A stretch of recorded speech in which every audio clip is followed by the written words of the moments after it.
My name's Tina Worboys and I'm currently studying garden design, and I thought I'd show you around our garden, some of the things we've been doing, some things that have had to go on pause and some things we did last year. The first thing I wanted to show you was this amazing camellia behind us, which is huge, and it's keeping us very happy with all its blooms which are brightening up our day. Although I think there's more on the floor now than on the tree.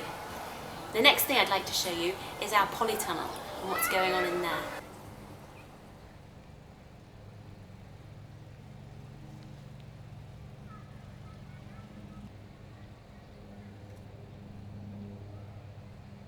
So here in the polytunnel we have got all sorts of wild flowers which were destined for a beautiful border at Gardener's World Live, which sadly is not happening this year for obvious reasons, but hopefully next year I'll be there.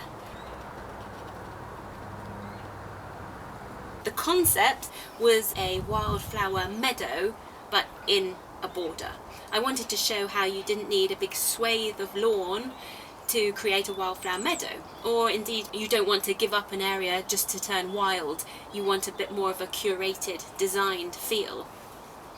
So I've got all sorts of wildflowers in here. We've got greater knapweed, what else? Devil's bit scabious, red campion, but also things like Amimajus and Orlea grandiflora, which would have that lovely sort of umbellifer feel of cow parsley.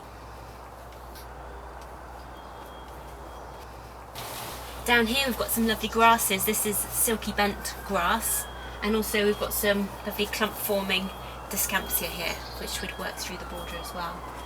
And at the back, some of our lovely roses. This is Open Arms Climber, which I was going to have growing up a beautiful estate fence which would snake through the centre of the border. So that's the polytunnel, but what I'd really like to show you now is the front garden.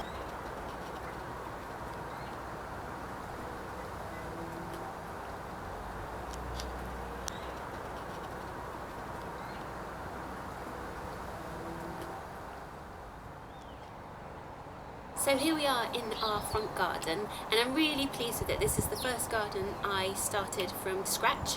We dug up everything that was here and just sat at the drawing board and started again, and I'm really pleased with how it's all turned out.